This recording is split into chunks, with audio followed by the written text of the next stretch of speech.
Most people think budgeting is restrictive, like it's going to take away their freedom. But the truth is, not having a budget is exactly why most people feel stuck financially. Welcome to Advisors R Us podcast, where we will prepare you for the unexpected. Plan strong and live free. Now let's just be real for a second. The word budget already has a bad reputation. When people hear it, they think, I can't spend money.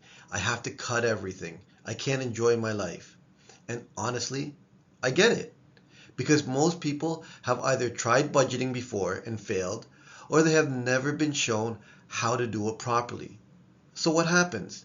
They avoid it. They just let money flow in and flow out. And hope at the end of the month, everything works out. Here's the problem with that approach. If you don't know where your money is going, you're not in control. Your expenses are, your habits are, your impulses are, and that's where the stress starts to build. Because now you're guessing, you're reacting, you're second guessing decisions, and you don't feel confident financially. The issue isn't budgeting. The issue is lack of visibility. You can't control what you can't see. And most people don't actually see how much they spend, where it's going, what's actually left.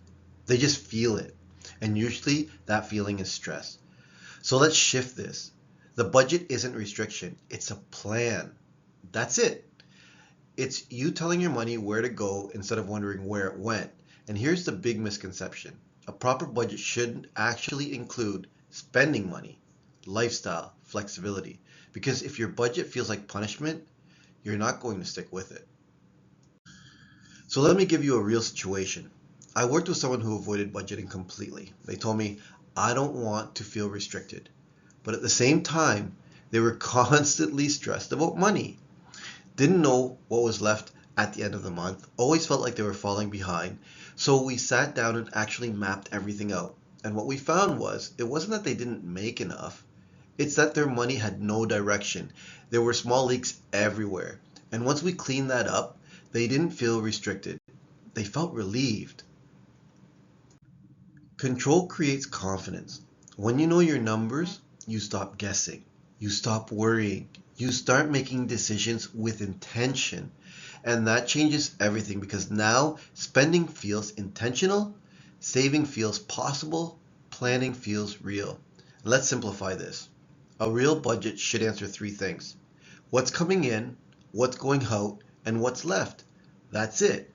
But within that, you should have fixed expenses, variable spending, savings, and yes, lifestyle money, because life still needs to be lived. Here's where people go wrong. They try to be perfect. They cut everything. They make it too strict, and then what happens? They break it and give up. A budget should be realistic, not perfect. Here's a shift I want you to take from this. Budget isn't about limitation. It's about direction. It's about control. And once you have control, everything else becomes easier. Investing, saving, planning, decision making. People, if you don't have a clear picture of where your money is going right now, that's your starting point. Because once you understand your money, you take back control. Let's start preparing for the unexpected. Plan strong, live free. Have a great week, everyone.